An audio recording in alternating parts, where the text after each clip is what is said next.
The funeral director had just finished reading Psalm 23 when Patricia Hayes walked up to the casket, placed one manicured hand on the polished mahogany, and turned to face the grieving crowd with tears that looked almost convincing. Almost. Lily sat in the front row, numb and hollow, staring at the casket that held her husband of 8 years. Marcus. Her Marcus. Gone at 34 from a brain aneurysm that gave no warning, no chance to say goodbye. Just alive one moment, laughing at something stupid on TV, and gone the next. She was 32 years old and had just become a widow. The church was packed. Marcus had been loved by everyone who knew him, his college friends, his coworkers from the architecture firm, neighbors from their street, members of the community basketball league he'd coached on weekends. Everyone except his mother. Patricia Hayes stood at the front now, dabbing at her eyes with a silk handkerchief, her silver hair perfectly styled, despite the grief she was supposedly drowning in. She wore a black Chanel suit that probably cost more than Lily made in a month, and diamond earrings that caught the light from the stained glass windows every time she moved her head. "My son was taken too soon," Patricia said, her voice trembling in that practiced way that politicians use when they want to seem human. He had so much life ahead of him. So many dreams he wanted to accomplish. Dreams that Lily had helped him build, brick by brick, sacrifice by sacrifice. But Patricia didn't mention that part. Lily's hands rested on her black dress, the same dress she'd worn to her own father's funeral 3 years ago, because she couldn't afford a new one. Her shoes were scuffed. Her purse was old. Everything about her screamed not enough, in a room full of people who had never worried about whether they could afford to eat and pay rent in the same month. Next to Patricia stood her other son, Gregory, Marcus's half-brother. He was 41, still lived in Patricia's guest house, and hadn't worked a real job in over a decade. He stood there in a designer suit that Patricia had obviously bought for him, looking bored and checking his phone every few minutes. The same Gregory who had shown up to exactly 2 family dinners in 8 years. The same Gregory who had called Marcus exactly once after the wedding to ask for money. The same Gregory who hadn't visited Marcus in the hospital, hadn't called to check on him, hadn't acknowledged his existence until there was a funeral to attend. But he was here now. Of course he was. After Patricia's speech, people lined up to hug Lily, to tell her how sorry they were, to promise they'd be there if she needed anything. She nodded and thanked them, her body moving on autopilot while her brain tried to process the impossible reality that Marcus was gone.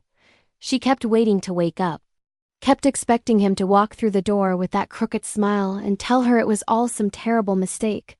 But he wasn't coming back. The receiving line lasted nearly 2 hours. By the time the last person left, Lily's face hurt from forcing smiles she didn't feel. The funeral director quietly informed her that the burial would proceed at the cemetery in 1 hour, giving people time to make their way over.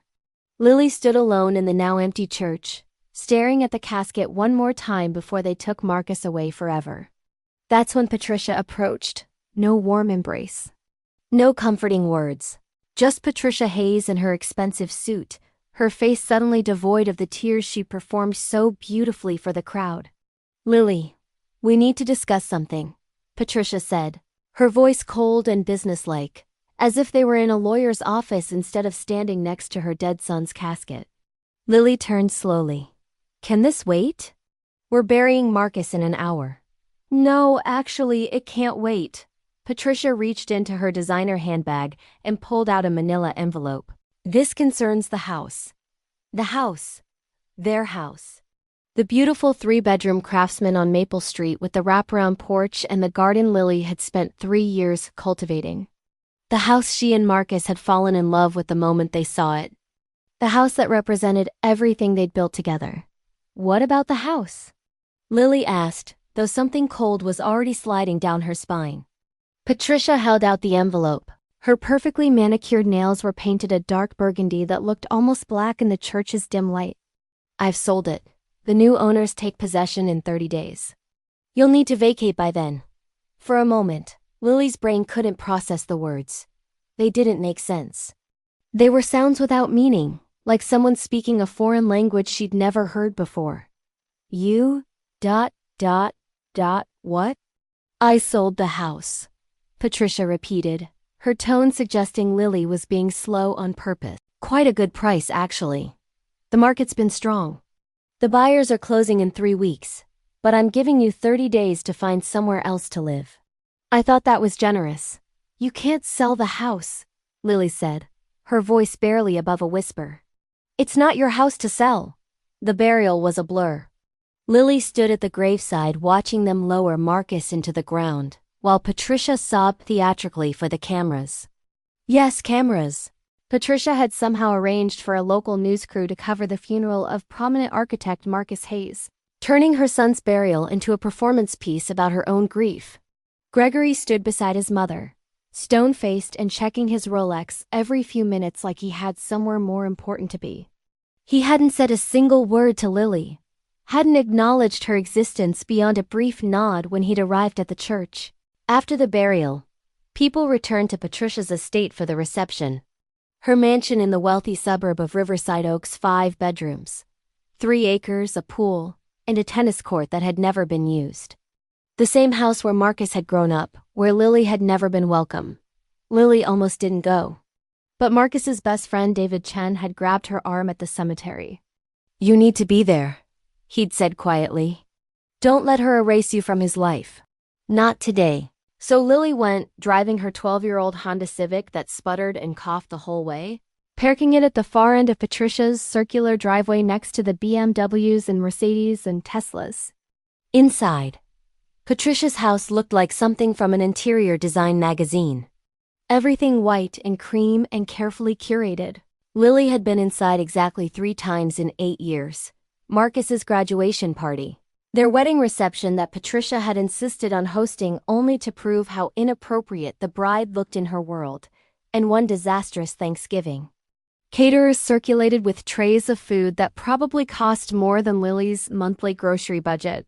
People stood in clusters, speaking in hushed tones, balancing small plates and wine glasses. The whole scene felt obscene, this expensive party masquerading as mourning. Lily stood in the corner nursing a glass of water she'd gotten herself, because the caterers seemed to look right through her. She watched Patricia move through the crowd, accepting condolences like a queen receiving subjects. David found her again. He was 35, had gone to architecture school with Marcus, and was one of the few people who'd always treated Lily like she belonged. How are you holding up? He asked. Lily almost laughed. Patricia served me eviction papers. At the funeral. She sold the house. David's face went white. She what? The house I'd been paying for 8 years. Apparently it was in her name the whole time. Marcus never told me. Saying it out loud made it real in a way it hadn't been before. Her voice cracked. He let me believe it was ours. Lily, I'm so sorry. Marcus never mentioned. David stopped, his expression shifting from shock to anger. That's not right. Even if the deed is in her name, you have tenant rights. She can't just kick you out in 30 days. She has lawyers. I have nothing. You have me, David said firmly. And I know people. My sister's a real estate attorney. Let me make some calls. Before Lily could respond, Patricia's voice cut across the room. Everyone, if I could have your attention, please. The crowd quieted.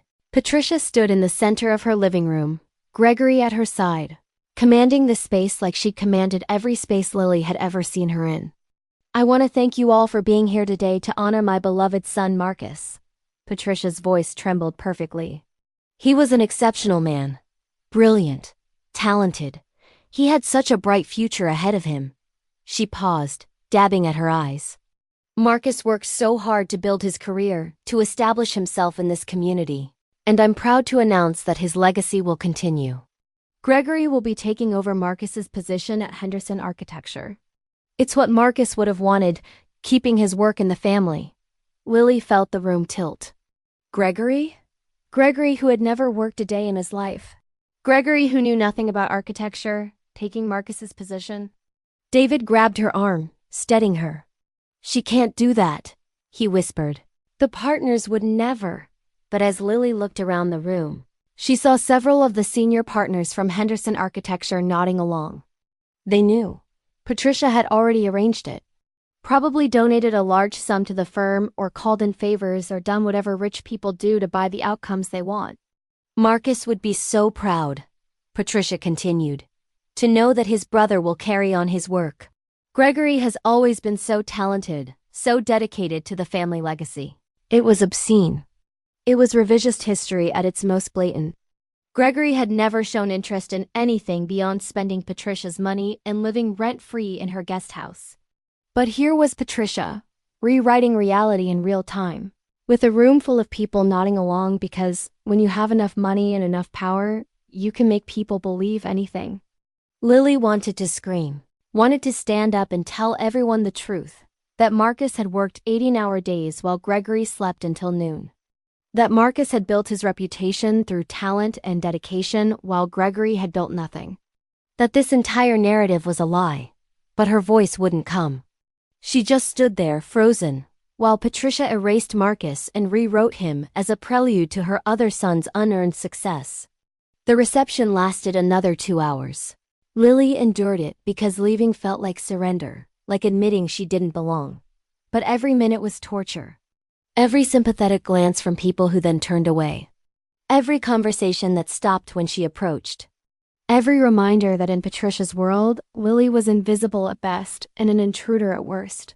Finally, when she couldn't take another second, Lily slipped out the back door. She was halfway to her car when she heard footsteps behind her. Running away so soon? Lily turned. Gregory stood on the stone pathway, his tie loosened, a drink in his hand. Up close, she could see the resemblance to Marcus, the same jawline, the same dark eyes. But where Marcus's eyes had been warm, Gregory's were cold. "I'm going home," Lily said quietly. "Right. About that." Gregory took a sip of his drink. "My mother told me about the house situation." "Tough break. Your mother is stealing from me." Gregory shrugged. "My mother is a smart businesswoman. She made an investment. The investment didn't pan out. She's cutting her losses." "Nothing personal." "The investment?" Lily stared at him. "You mean your brother?" "I mean the marriage." Gregory's words were slightly slurred. He'd been drinking for hours. Look, Marcus was always the favorite. The golden boy. Could do no wrong. But even golden boys make mistakes. And marrying you, ... He gestured at her with his glass. ... That was his biggest mistake. Mom tried to warn him. Tried to make him see that you were dragging him down. But he wouldn't listen. Something hot and violent rose in Lily's chest. "Marcus loved me." "Marcus pitied you," Gregory corrected. "There's a difference. He felt guilty, you know? Guilty that he had opportunities you didn't. Guilty that his family had money and yours didn't.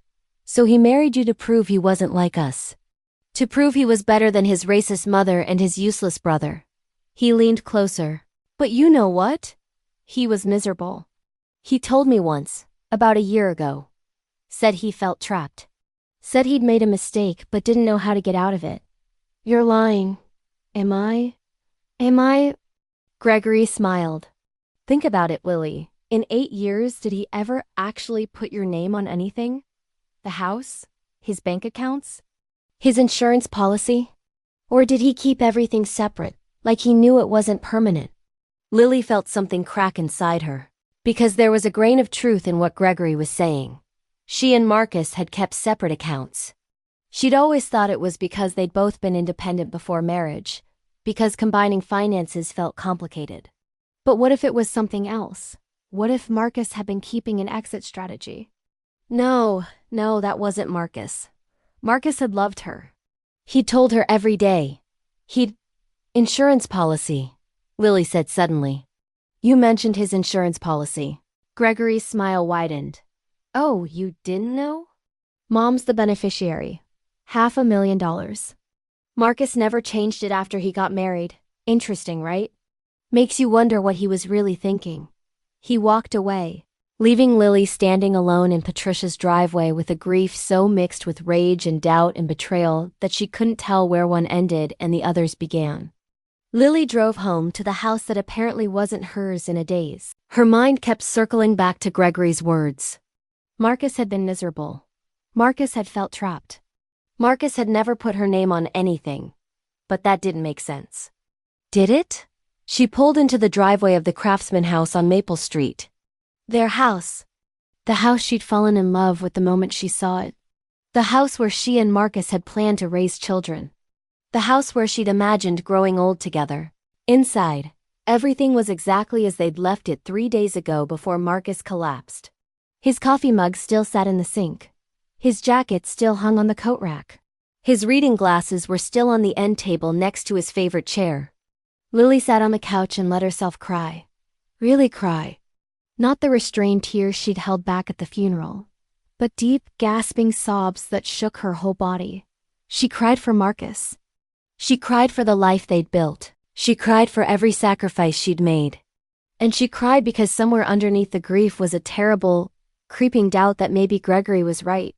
Maybe she'd been fooling herself all along. Her phone buzzed.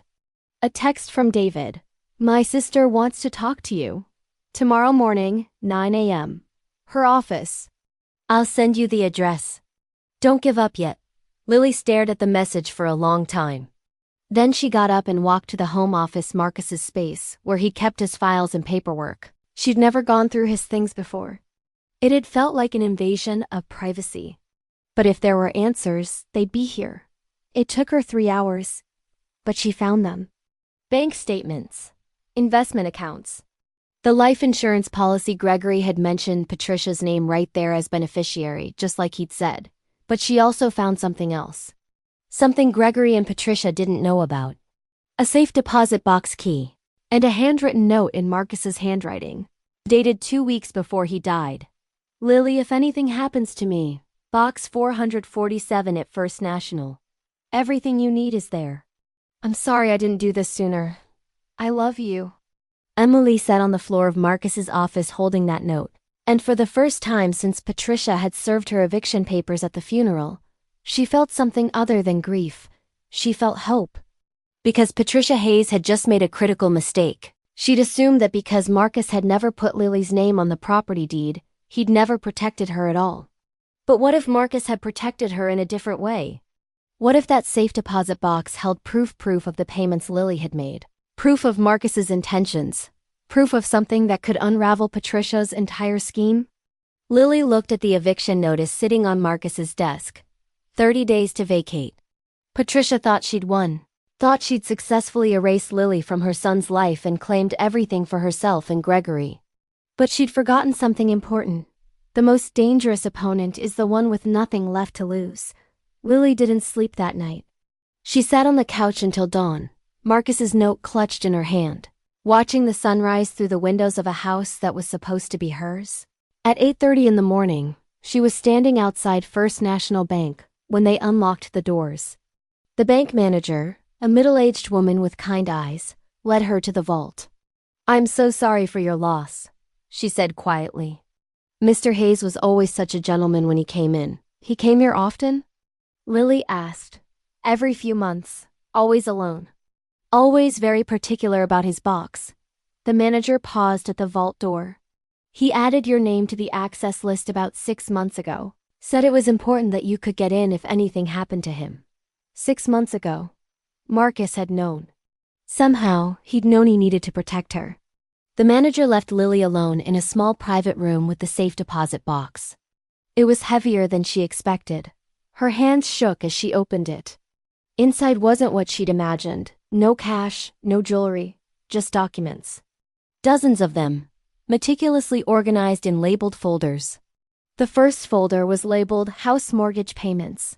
Inside were copies of every single payment Lily had made from her account over 8 years. Every transaction, highlighted and annotated in Marcus's handwriting. Next to each one he'd written the date and amount, with notes, Lily's payment from her checking account, or Lily's overtime pay second job. The second folder, House Original Purchase, the real purchase documents. And there, in the original contract, was both their names. Marcus Hayes and Lily Hayes, joint ownership. But there was also a second set of documents, ones Lily had never seen. A quitclaim deed transferring the property to Patricia Hayes alone, dated 3 months after the purchase. Signed only by Marcus, not by Lily. And there was a handwritten letter also from Marcus. Mom forced me to transfer the deed. Said she wouldn't help with the down payment otherwise. Said I was making a mistake marrying Lily and this was insurance in case the marriage failed. I was young and stupid and scared we'd lose the house. I signed it, but Lily never knew. She never agreed. This transfer should be invalid. She was a legal owner and never consented. If anything happens to me, use this to fight her. I'm sorry I was too weak to stand up to my mother when it mattered. Marcus, Lily's hands trembled as she read it. Marcus had known. He'd documented everything. He'd left her a weapon. The third folder was labeled Insurance Policy Original, and inside was a copy of Marcus's life insurance policy from 3 years ago. The beneficiary listed was Lily Hayes, spouse, primary beneficiary.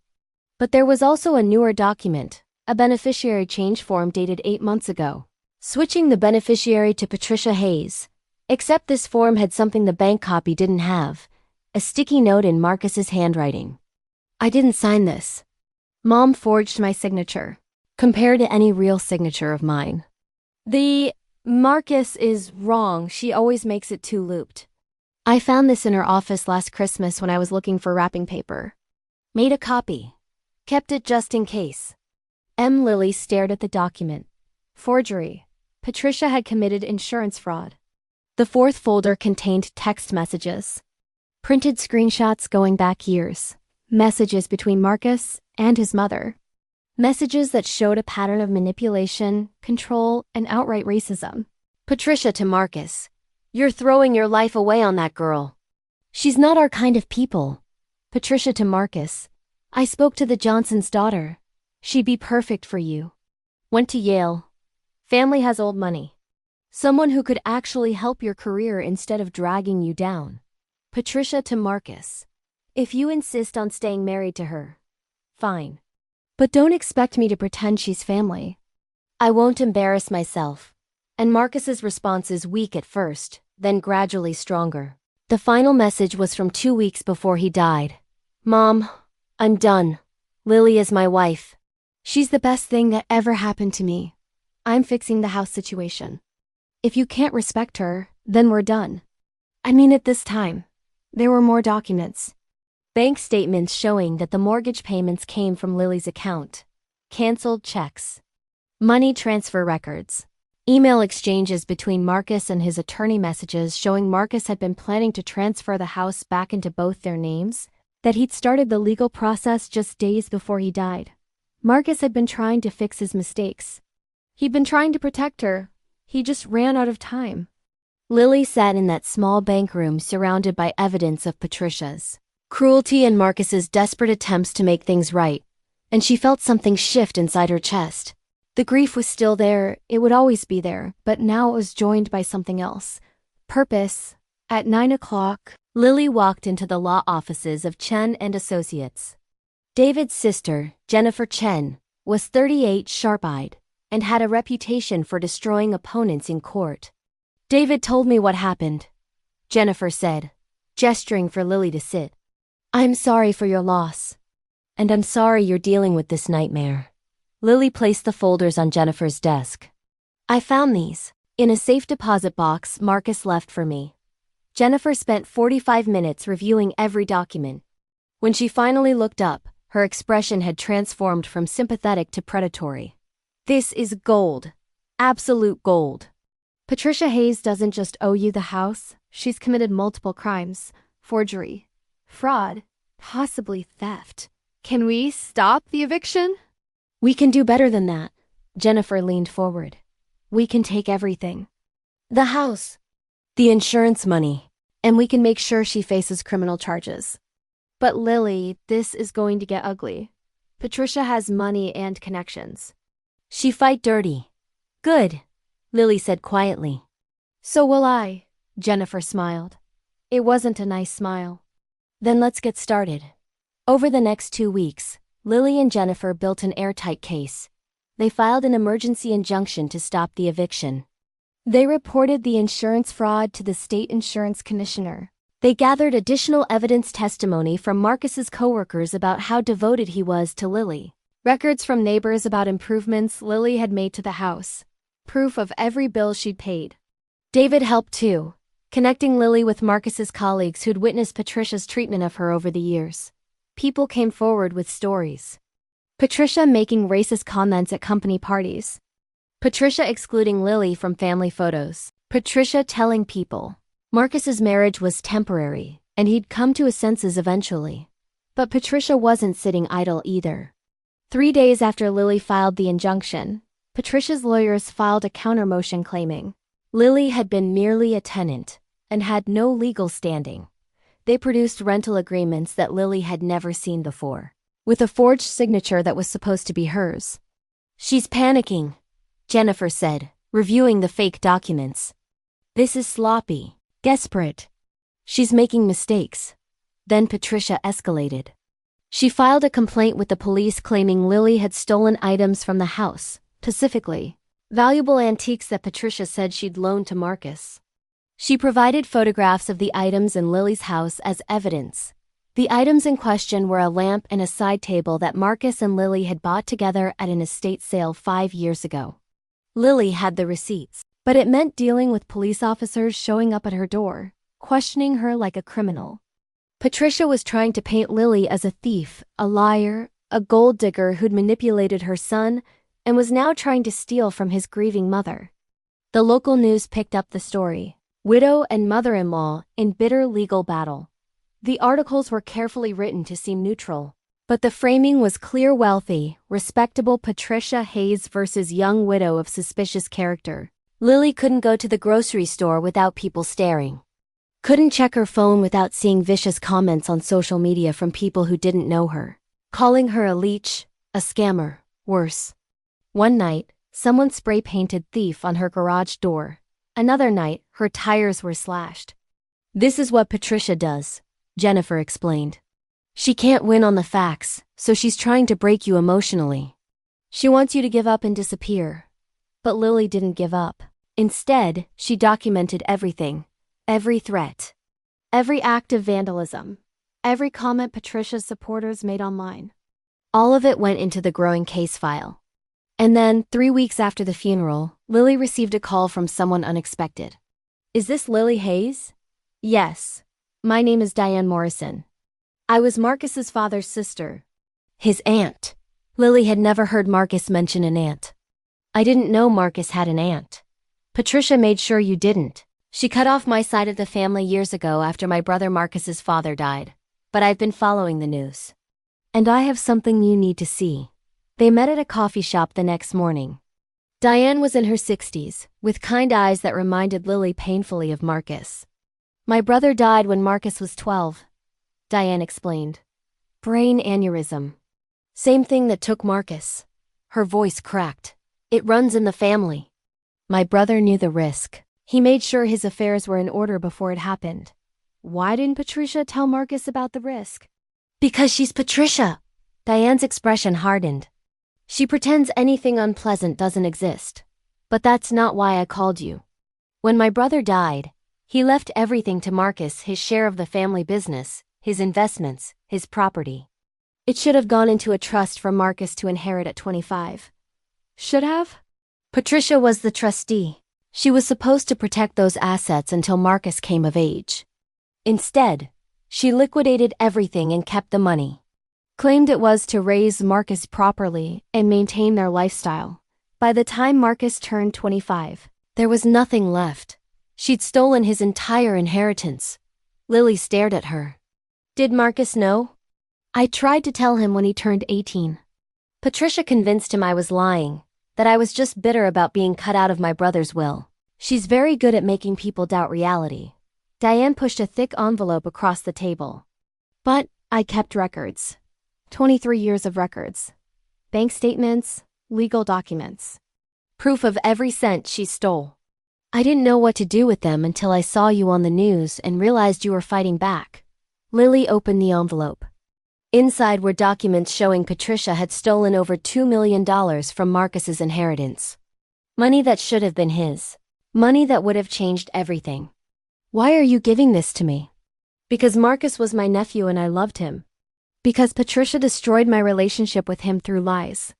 And because I've watched her be cruel to too many people for too many years. Diane's eyes were fierce. Take her down, Lily. For Marcus. For yourself. For everyone she's ever hurt. That afternoon, Lily handed the new evidence to Jennifer. The attorney's expression was almost gleeful. This is it, Jennifer said. This is what breaks her. Patricia positioned herself as the grieving mother, the respectable matriarch. But she's a thief. She stole from her own son. And when we reveal that in court, her entire image collapses. When's the hearing? 2 weeks. The judge will rule on the eviction, the insurance claim, and the house ownership all at once. Jennifer looked Lily in the eyes. Are you ready for this? Patricia's going to bring everything she has. It's going to be brutal. Lily thought about Marcus's note. About the evidence he'd carefully collected. About Diane risking Patricia's wrath to bring the truth forward. About every person Patricia had hurt and silenced over the years. I'm ready, Lily said. But she wasn't just ready for a court hearing. Because Jennifer had also helped her with something else. Something that would happen before they ever stepped into that courtroom. Something that would force Patricia's hand and expose her to the world in a way she'd never see coming. In 3 days, Patricia was hosting her annual charity gala, a massive fundraiser for the Children's Hospital, attended by everyone who mattered in their city. Politicians, business leaders, media. The event Patricia used every year to polish her public image as a generous philanthropist. And thanks to David's connections, Lily had just secured an invitation. Patricia thought the courtroom would be their battlefield. But Lily was about to change the rules of engagement entirely. The Riverside Grand Ballroom glittered like something from a fairy tale. Crystal chandeliers. Ice sculptures. Tables draped in white silk with centerpieces of orchids and roses. 500 guests in designer gowns and tailored tuxedos, each of them having paid $10,000 per ticket for the privilege of attending. Patricia Hayes' annual Children's Hospital Charity Gala. Patricia stood near the entrance in a champagne-colored gown that probably cost more than most. People's cars greeting guests with her practiced smile. Gregory stood beside her looking uncomfortable in his tuxedo, already working on what was probably his third drink of the evening. The event photographer snapped pictures.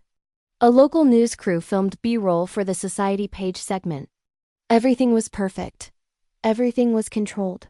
Everything was exactly as Patricia had orchestrated it. And then Lily walked in. She wore a simple black dress, the same one from the funeral, because it was still the only formal dress she owned. Her shoes were the same scuffed flats. But she held her head high and walked through those doors like she had every right to be there. Because she did. David had secured her invitation through one of the hospital board members who'd worked with Marcus and believed Lily's story. The invitation was legitimate. Patricia couldn't have her thrown out without causing a scene. Patricia's face went rigid when she saw her. The practiced smile faltered for just a moment before snapping back into place. She said something to Gregory, who turned and spotted Lily. His expression shifted from bored to alarmed. Lily walked deeper into the ballroom. Heads turned. Whispers followed her. She could feel the weight of 500 pairs of eyes, most of them having already heard Patricia's version of events. The ungrateful daughter-in-law trying to steal from a grieving mother. David appeared at her elbow. You okay? I'm perfect. And she meant it.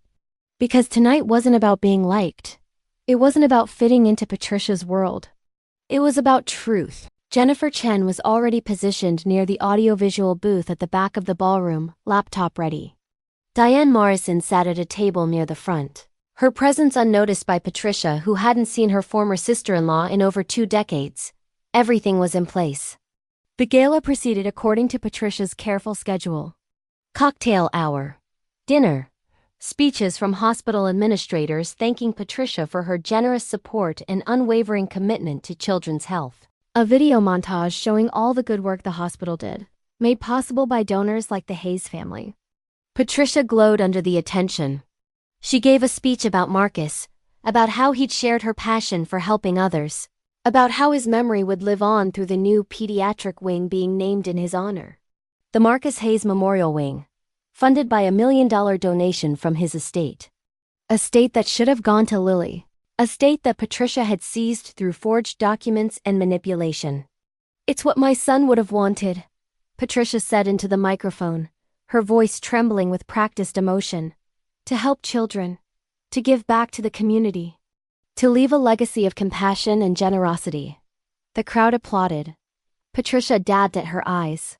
And then the lights dimmed for the video presentation, a tribute to Patricia's 30 years of charitable work. Except the video that appeared on the massive screens flanking the stage wasn't the one Patricia approved.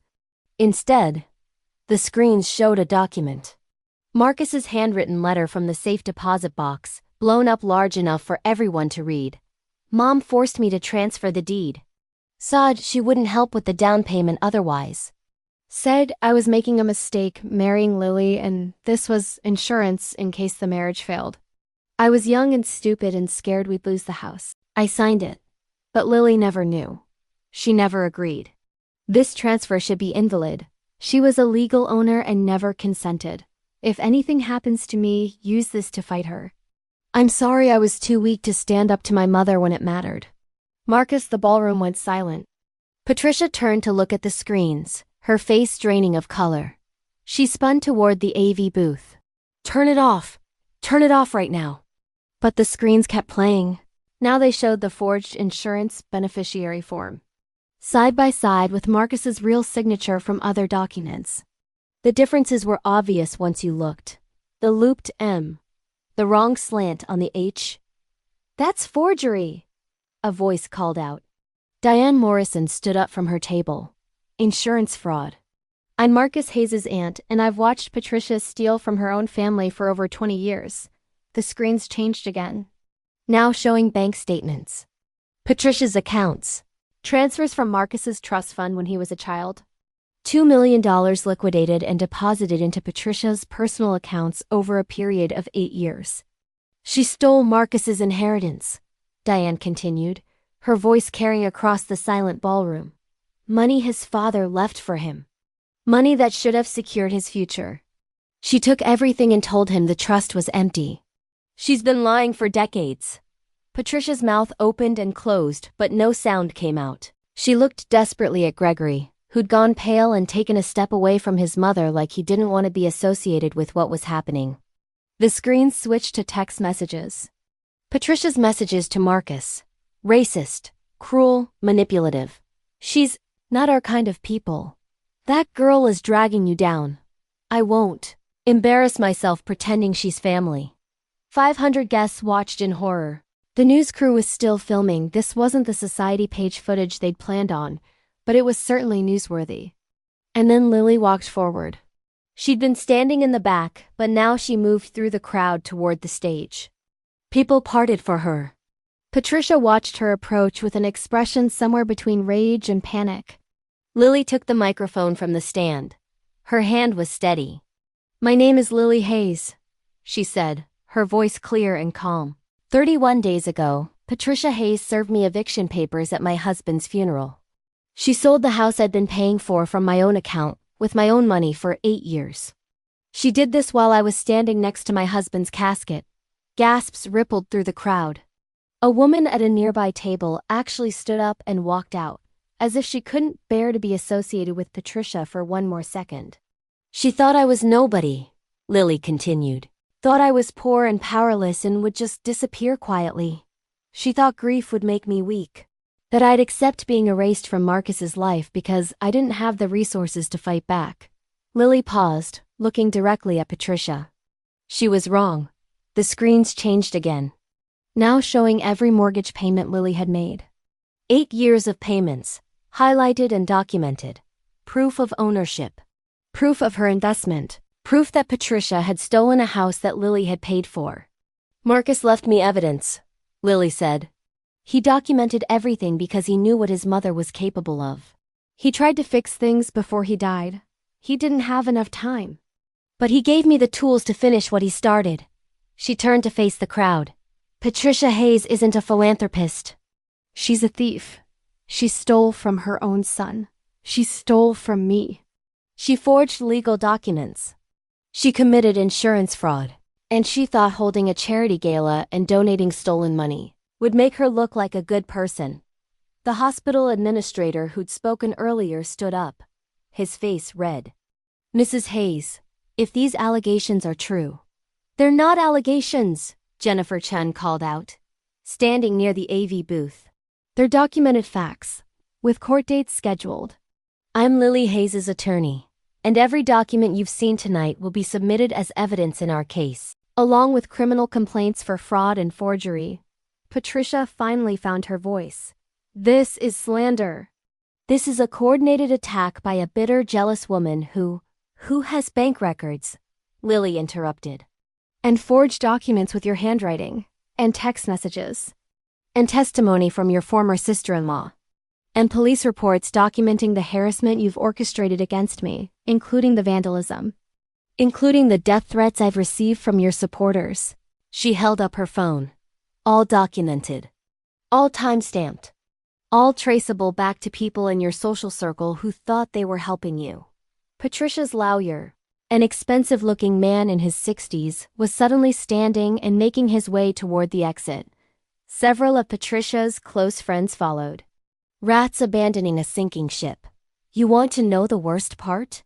Lily's voice was quiet now, but everyone was listening so intently that even a whisper would have carried. Marcus loved his mother. Despite everything, he loved her. He kept trying to fix their relationship. He kept hoping she'd change. He died believing there was still hope. A tear slid down Lily's cheek. But there was never hope. Because Patricia doesn't love anyone except herself. She didn't love her son. She loved what he represented. And when he married someone she deemed beneath him, she decided to erase me. Even if it meant destroying her own son's memory to do it. The news crew was filming everything. Phones were out across the ballroom, recording, streaming, posting to social media in real time. This wasn't just 500 witnesses. This was going viral. Patricia stood frozen on the stage, her carefully constructed image crumbling around her. The philanthropist. The grieving mother. The respected matriarch. All of it was a lie, and now everyone knew it. Security. Patricia finally screamed, "Remove this woman. She's trespassing." But the security guards didn't move. They'd seen the evidence too. They knew who the real criminal was. A man in a police uniform stepped forward from the back of the room. "Mrs. Hayes, I'm Detective James Morrison with the Fraud Division. We've been reviewing the evidence Miss Hayes and her attorney submitted. We're going to need you to come with us for questioning." More police officers appeared. They'd been waiting outside, ready to move once the evidence was presented publicly. Patricia looked at Gregory desperately. "Do something." But Gregory was backing away, shaking his head. "I can't help you, Mom. I didn't know about any of this." "I swear I didn't know." He was lying. He'd known about at least some of it, but he was also smart enough to distance himself before he went down with her. One of the hospital board members, an elderly woman in pearls, stood up from her table. "The Hayes family donation is hereby rejected. We will not accept stolen money. And Mrs. Hayes, you are removed from this board effective immediately." Other voices joined in. A city councilman, a CEO, a university president. One by one, people who'd associated with Patricia for years were publicly severing ties, desperate to distance themselves from the scandal. If you're watching this story unfold and finding yourself on the edge of your seat, make sure you stay subscribed. Because when justice hits this hard, you want to witness every single consequence. Patricia's phone was buzzing non-stop in her purse. Probably her lawyer, probably her PR team, probably everyone in her life trying to figure out how to contain the damage. But there was no containing this. The videos were already online. News outlets were picking it up. Social media was exploding. Hashtag Patricia Hayes Exposed was trending. Hashtag Justice for Lila was trending. The story was everywhere. "You've ruined me," Patricia hissed at Lily, her mask completely off now, showing the ugliness underneath. "No," Lily said quietly. "You ruined yourself. I just made sure everyone else could see it." The police moved in to escort Patricia out. She tried to maintain dignity, tried to hold her head high, but it was impossible. Everyone was watching. Everyone was recording. There was no graceful exit from this. As they led her toward the door, Patricia turned back one more time. "You're nothing," she spat at Lily. "You'll always be nothing." Diane Morrison stepped into Patricia's path. "Marcus was never your son," she said, her voice low and fierce. "He was my brother's son. And you spent his whole life trying to mold him into something he wasn't. The only thing Lily took from you was the lie you'd been living. And that was never yours to keep." Patricia had no response to that. The officers escorted her out of the ballroom while 500 people watched in silence. When the doors closed behind her, Lily felt her knees start to shake. David was there immediately, steadying her. Jennifer appeared on her other side. "You did it," Jennifer whispered. "You actually did it." The hospital administrator approached carefully. "Miss Hayes, I want to apologize. We should have investigated Patricia's claims more thoroughly before accepting her narrative. If there's anything the hospital can do, there is," Lily said. "Don't name the pediatric wing after Marcus. Name it after his father, James Hayes, the man Patricia stole from. Let his memory be the one that helps children, not hers." The administrator nodded slowly. "That seems appropriate." Lily handed the microphone back and walked out of the ballroom. She didn't wait for more apologies or explanations. She'd said what she needed to say. The evidence had spoken. The truth was out. Outside, the night air was cool and clean. Lily stood on the steps of the Riverside Grand and let herself breathe. Her phone buzzed, messages pouring in. Supportive messages from people who'd seen the videos, reporters requesting interviews, lawyers offering their services. But one message stood out. From a number she didn't recognize. "I worked with Marcus. What his mother did to him and to you is unforgivable. I'm an estate attorney. If you need help recovering the inheritance she stole from him, I'll help you pro bono." What happened tonight was the bravest thing I've ever seen. More messages like it followed. People offering help. People sharing their own stories of Patricia's cruelty. People who'd been too afraid to speak up before but felt brave enough now that someone else had gone first. Lily had thought tonight was just about exposing Patricia. But it was bigger than that. It was about every person Patricia had ever hurt finding their voice. David and Jennifer emerged from the ballroom. "The police want a full statement," Jennifer said. "They're building a criminal case. With everything we've documented, Patricia's looking at serious charges. What happens now?" Lily asked. "Now?" Jennifer smiled. "Now we win. The criminal case. The civil case. Everything. Patricia doesn't have a defense against the truth." Lily looked back at the grand building where Patricia's empire had just collapsed, where her carefully constructed image had shattered in front of everyone who mattered. Marcus had tried to stand up to his mother. He'd died before he could finish what he started. But Lily had finished it for him. 14 months later, Lily stood on the porch of the Craftsman house on Maple Street, her house now, legally and unquestionably watching the sunrise paint the sky orange and gold. The garden she planted 3 years ago was in full bloom. Roses climbed the trellis Marcus had built. The lawn was green and trimmed. Everything looked exactly as it should have all along, like home. Inside, the walls were covered with new photos, pictures of Marcus that she'd finally been able to frame without crying. Pictures of Diane, who'd become the family Lily never knew she needed. Pictures of David and Jennifer, who'd fought beside her when she had nothing. But there was one new addition that Marcus had never seen. On the mantel sat a framed certificate, the James and Marcus Hayes Foundation for Victims of Financial Abuse. The criminal trial had taken 6 months. Patricia Hayes was convicted on multiple counts: insurance fraud, forgery, theft, and criminal conspiracy. She was sentenced to 4 years in federal prison and ordered to pay full restitution. Every penny she'd stolen from Marcus's inheritance, plus the insurance money, plus damages. Her lawyer had argued for leniency. Patricia was 63. She had no prior record. She'd been a pillar of the community. The judge hadn't been sympathetic. Mrs. Hayes stole from her own son. She forged legal documents. She attempted to destroy a grieving widow through harassment and intimidation. Her lack of a criminal record doesn't indicate good character. It indicates she was skilled at hiding her crimes until someone brave enough stood up to expose them. 4 years. Patricia would serve at least 3 with good behavior. The civil cases had been even more decisive. The house was returned to Lily's name, no contest, once the evidence was presented. The insurance money, all $500,000, was awarded to Lily as the rightful beneficiary. Marcus's stolen inheritance, with interest accumulated over 23 years, came to just over $3 million. That money was split between Lily and Diane, as Marcus's closest surviving family members. Gregory had avoided criminal charges by testifying against his mother, admitting that he'd known about some of the fraud, but had been too afraid to report it. The testimony had been devastating. Gregory describing years of Patricia manipulating legal documents, forging signatures, hiding money. But the court of public opinion had been less forgiving than the legal system. Gregory lost the position at Henderson Architecture within a week of the gala.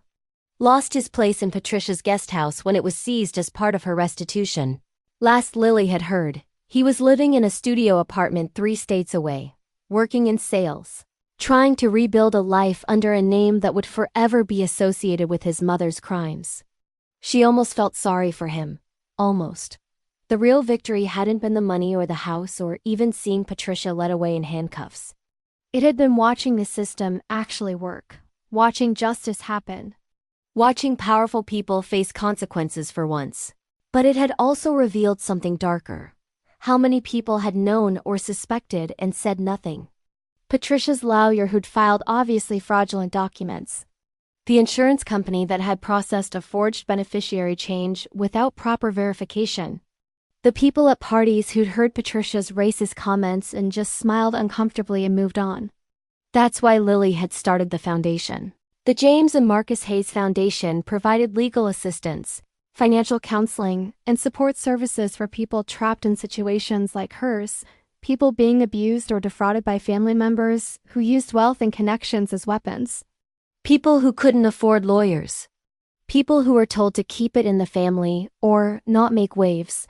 Diane served as co-director. Jennifer Chen volunteered her legal expertise. David had helped secure initial funding from his firm. And Marcus's former colleagues had donated, wanting to honor his memory in a way that actually meant something. In 14 months, they'd helped 43 families.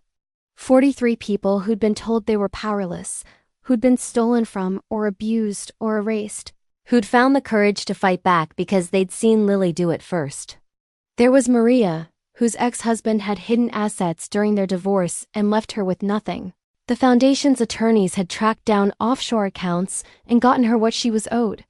There was James, whose business partner had forged documents to force him out of the company he'd built. They'd helped him sue and win majority ownership back. There was Kashia, whose mother-in-law had stolen her identity and opened credit cards in her name, destroying her credit.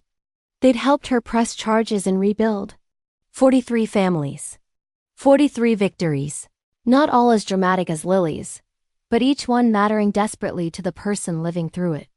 Today would be number 44. Lily checked her watch. 9 in the morning. She had a meeting at 10 with a young man named Robert whose stepfather had manipulated his way into Robert's inheritance from his biological father. The case was heartbreakingly similar to Marcus's story. But this time, there would be someone there to help. Someone who understood. Someone who'd walked through fire and come out the other side. Her phone rang. Jennifer. Morning, you ready for the interview? Lily had almost forgotten. A national news program wanted to do a follow-up story. 1 year later, where are they now? Focusing on the Patricia Hayes case and what had changed since that night at the gala. Do I have to? Lily asked, though she already knew the answer. You don't have to do anything. But it's good publicity for the foundation, and it keeps Patricia's crimes in the public consciousness. Reminds people that this kind of thing happens, and that there are resources available. Lily sighed. Fine, but they're coming here, to the house. I want people to see what we fought for. Perfect. They'll be there at 2. After hanging up, Lily walked back inside and stopped in front of Marcus's photo on the mantel. He was laughing in the picture. That genuine full-body laugh he'd had when something truly delighted him. I did it, she whispered to the photo. Everything you started, I finished. The house is ours. Your father's memory is honored. Your mother can't hurt anyone else. And we're helping people, Marcus. Just like you would have wanted. She touched the frame gently. The grief was still there, it would always be there, but it wasn't the drowning, suffocating grief from those first months. It was softer now. Bittersweet. A reminder of how much she'd loved him and how much she'd lost, but also how much she'd survived. The doorbell rang. Robert was early. He stood on her porch looking exactly like she'd felt 14 months ago, lost, scared, desperate. He was 26, black, dressed in clothes that had seen better days. Miss Hayes? Just Lily. Come in. She made coffee while he told his story. It was painfully familiar. A father who died young. An inheritance that should have secured his future. A step-parent who'd manipulated the trust and stolen everything. And now Robert was struggling, trying to put himself through community college, working 3 jobs, living with the knowledge that somewhere there was money that should have been his. I saw your story on the news, Robert said quietly. After the trial, and I thought, maybe there was hope. Maybe if someone like you could fight back and win, maybe I could too. Lily set down her coffee cup. You can, and you will. But I'm going to be honest with you, Robert. It's hard. It's going to be the hardest thing you've ever done. People who have power and money don't give it up easily. They'll call you a liar. They'll try to destroy your reputation. They'll make you question whether fighting is worth it. Is it? He asked. Worth it? Lily looked around her home. Thought about the foundation. Thought about the 43 families they'd helped. Thought about waking up every morning knowing she'd honored Marcus's memory by refusing to let his mother erase her. Yes, she said simply. It's worth it.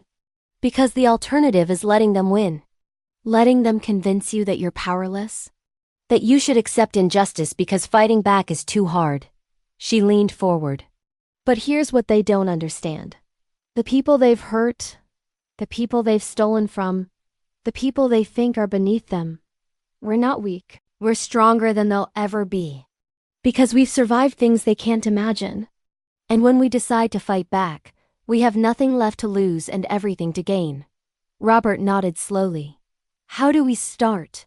First, you tell me everything. Every detail, every document, every conversation you remember. Then we build a case so airtight that nobody can deny what happened. She smiled. And then we take back what's yours. They spent the next 3 hours going through Robert's situation. By the time he left, he had a plan. A lawyer being assigned to his case, and something he hadn't had when he arrived. Hope. The news crew arrived at 2, as scheduled. They filmed Lily in the house, in the garden, sitting on the porch where Marcus used to drink his morning coffee. They asked about Patricia, about the trial, about how it felt to win. It doesn't feel like winning, Lily said honestly. Marcus is still gone. I'd give up every penny, every victory, every moment of vindication just to have him back. But since I can't have that, since he's gone and nothing will change that, then yes, making sure his mother faced consequences, making sure she couldn't hurt anyone else. That feels like justice. What would you say to people who are in similar situations? The reporter asked. People who are being abused or defrauded by family members, but feel like they can't fight back? Lily looked directly at the camera. Document everything. Save every text message, every email, every receipt, every piece of evidence. Tell people what's happening. Don't suffer in silence because you're afraid of making waves or destroying family relationships. If someone is hurting you, they've already destroyed the relationship. You're just refusing to pretend otherwise. She paused, choosing her words carefully. And know that you're not alone. There are people who will help. Organizations like ours exist because this kind of abuse is common. Wealthy people, powerful people. They've been getting away with this forever because they've convinced their victims that fighting back is impossible. But it's not. It's hard, yes. It's painful. But it's not impossible. What's next for you? The reporter asked. We keep growing the foundation. We help more families. We push for legal reforms that make it harder for people like Patricia to forge documents and steal from their own family members. Lily smiled. And I honor Marcus's memory by living the life he wanted me to have. I don't let his mother's cruelty define me. I defined myself. After the interview wrapped, after the crew left, after the sun had set and the house was quiet, Lily sat on the couch with a cup of tea and allowed herself to really think about everything that had happened. A year ago, she'd been a widow served eviction papers at her husband's funeral. She'd been poor, powerless, and grieving. She'd been told she was nothing, that she should disappear quietly, that she had no chance against someone like Patricia Hayes, but she'd fought anyway. With evidence Marcus had left her, with help from unexpected allies, with nothing but determination and the refusal to accept injustice. And she'd won. Not just for herself, for Marcus. For Diane. For every person Patricia had ever hurt. And for every person who'd come after, who'd seen her story and realized they could fight back too. Patricia Hayes had tried to erase Lily from Marcus's life.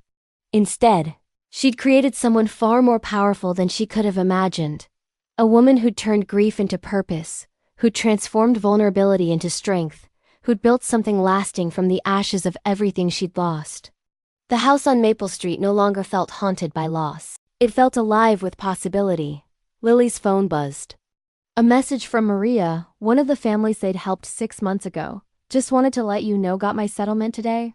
Finally got what my ex stole. Thank you for giving me the courage to fight. You changed my life. Lily smiled and typed back.